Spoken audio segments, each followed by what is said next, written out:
Rapaziada, cá estamos de volta dessa vez para falar sobre o corte que teve na seleção do Carlos Ancelotti, né?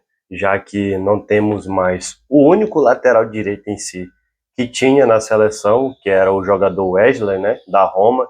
Infelizmente, ele acabou tendo uma lesão na virilha, se eu não me engano, de grau 3, eu acho. Grau 3 ou grau 2, que acabou impossibilitando ele de continuar aí, por mais que fizesse um tratamento. Volta e meia que o pessoal falou era em torno de 45 dias, de 30 a 45 dias. Só se o Brasil, que eu acho que não vai acontecer, né, chegasse na final e tudo, e com isso o jogador seria recolocado no time principal.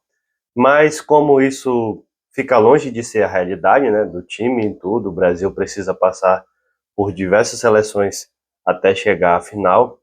O Carlos Ancelotti preferiu fazer o corte e com isso trazer o volante Ederson, né, da Atalanta até então, né?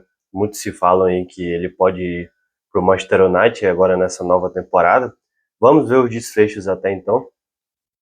Mas hoje é para falar sobre esse corte. Já me desculpa para falar aí sobre o vídeo, né? Fiquei gripadaço, ainda tomei um pouco ainda. Semana passada, só hoje que eu tô me recuperando bacana mesmo para fazer vídeo.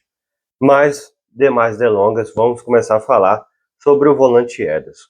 Para mim, a minha opinião é que o Ancelotti, ele já tinha visto que ele precisava de realmente mais jogador no meio-campo, já que ficar só com 5 meio-campistas, esse tanto de atacante que tem, é um pouco arriscado, porque vai que um é suspenso, o outro acaba se machucando e todas essas coisas e tal. E um jogador no perfil do Ederson em si, né? Eu acho que não teria mesmo assim. Muitos se falavam do Andrei Santos e tudo, né? O Andrei eu acho que é um cara muito mais de, como é que se diz assim, é muito mais de criação, tático, essas coisas e tudo, do que o Ederson, não? Que já é um pouco mais voltado para a defesa em si, isso que o Ancelotti quer, né? Ele quer um volante que tanto ele defenda bem, quanto também ele consiga atacar bem, né? Mas não vai ser o foco principal, mas só se acaso precisar, né? E o Ederson é um jogador que realmente consegue fazer isso de uma forma muito polivalente, assim, diga-se de passagem. Eu tô aqui com os dados da temporada dele, né? A gente vai ver junto. O Ederson, nessa temporada, ele jogou a Série A italiana, né? Jogou a Champions League e a Copa da Itália pela Atalanta. No total, ele teve 45 partidas aí nessa temporada toda. Diga-se de passagem que 45 partidas, em torno, são 9 jogos da Champions, não, 8 jogos da Champions. Mas eu acho que a Atalanta ainda fez aquela repescagem. Então, foi 9 jogos, em torno por aí.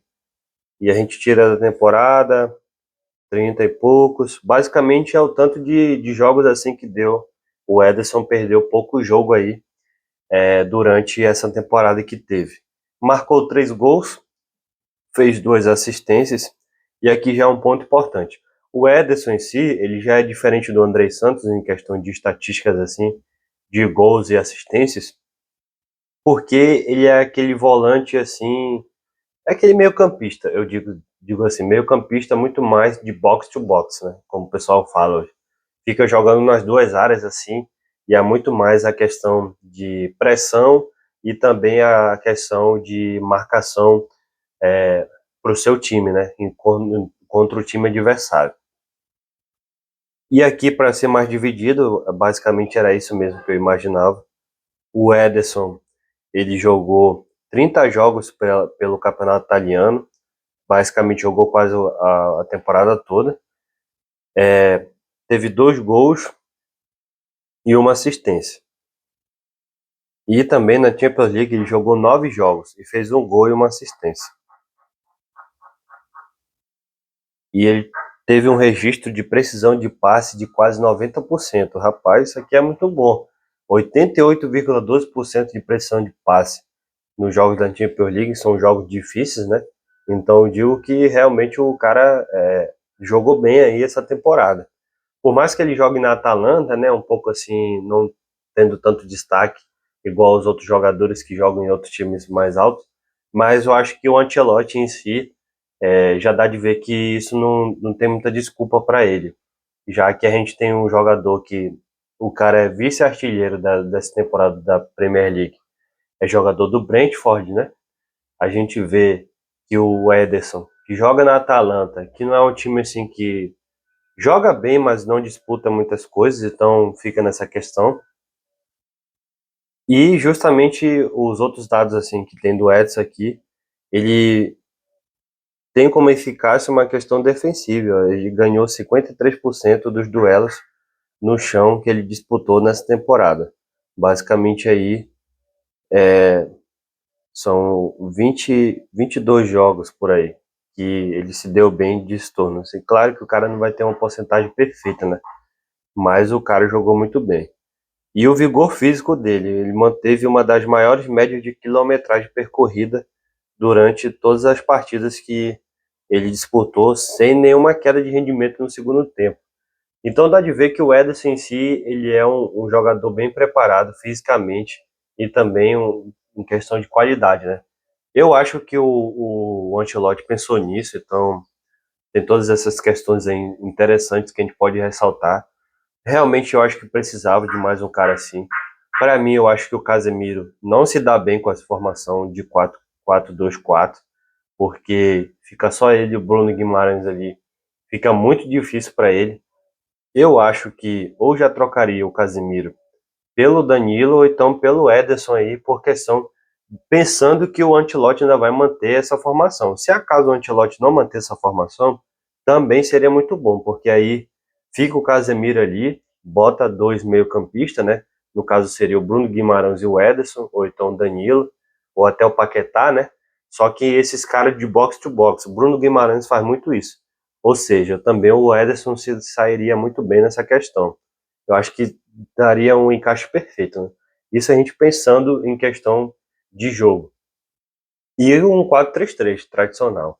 Rafinha, Vini e um 9 ali, que poderia ser tanto Matheus Cunha.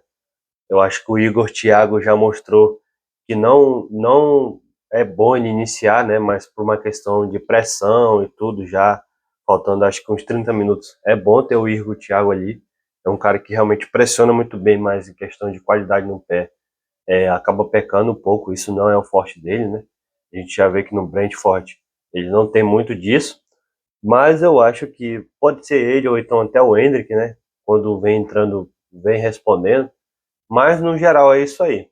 Eu acho que foi uma boa decisão do Ancelotti. Já em questão de laterais, infelizmente a gente fica com o Danilo, né? Que se ele for manter pelo menos a palavra em si, né?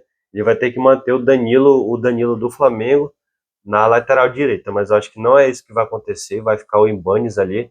O Ibanes, na vez que ele jogou, ele não prejudicou ali a seleção, jogando pela lateral direita, mas também jogou muito bem quando jogou de zagueiro. Vamos ver o que o Ancelotti decide, ele entende muito mais de futebol do que eu, muito mais de futebol do que você que está vendo, então bora ver o que é que vai dar aí. Hoje já inicia a Copa do Mundo, vamos ficar ligados aí nos jogos. Até mais, clica no gostei, tchau, se inscreve e comenta aí o que é que você achou.